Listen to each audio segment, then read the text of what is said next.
Genesis chapter 29. Jacob continued on his journey and came to a well in a field where 3 flocks of sheep lay nearby. The well was covered by a large stone. When all the flocks were gathered, the shepherds would roll the stone away, water the sheep, then put the stone back in place. Jacob asked the shepherds, "My friends, where are you from?" They said, "We are from Haran." He asked, "Do you know Laban, the grandson of Nahor?" "We know him," they replied. Jacob asked, "Is he well?" They said, "He is well." And here comes his daughter Rachel with the sheep. Jacob said, "The sun is still high. It's not time to bring the flocks in. Water the sheep and take them back to pasture." The shepherd said, "We cannot until all the flocks arrive." And the stone is rolled away. While he was still talking with them, Rachel arrived with her father's sheep, for she was a shepherd. When Jacob saw Rachel and the sheep of his uncle Laban, he went over, rolled a huge stone away by himself, and watered the flock. Then he kissed Rachel and wept aloud. He told Rachel that he was her father's relative, Rebekah's son. She ran to tell Laban. As soon as Laban heard about Jacob, he hurried out to meet him. He embraced him, kissed him, and brought him into his home.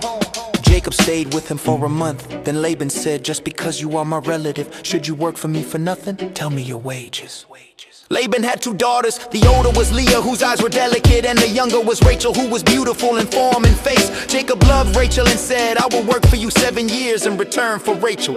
Laban said, "It is better that I give her to you than to another man. Stay here with me." So Jacob served 7 years for Rachel, but they seemed like only a few days because of his love for her.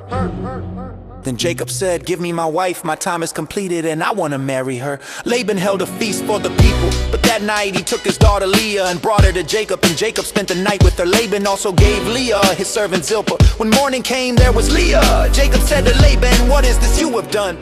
I work for Rachel. Why have you deceived me?" Laban said, "It is not our custom to give the younger daughter before the older. Finish this bridal week with Leah, and then you may also have Rachel for another 7 years of work." Jacob agreed. He completed the week with Leah, and Laban gave him Rachel as his wife.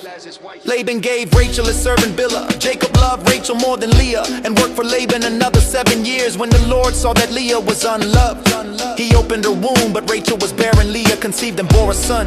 She said, "The Lord has seen my misery, now my husband will love me."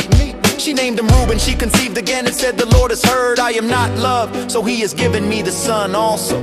She named him Simeon. She conceived again and said, "Now at last my husband will be attached to me, because I have borne him 3 sons." She named him Levi. She conceived once more and said, "This time I will praise the Lord." So she named him Judah. Then she stopped having children.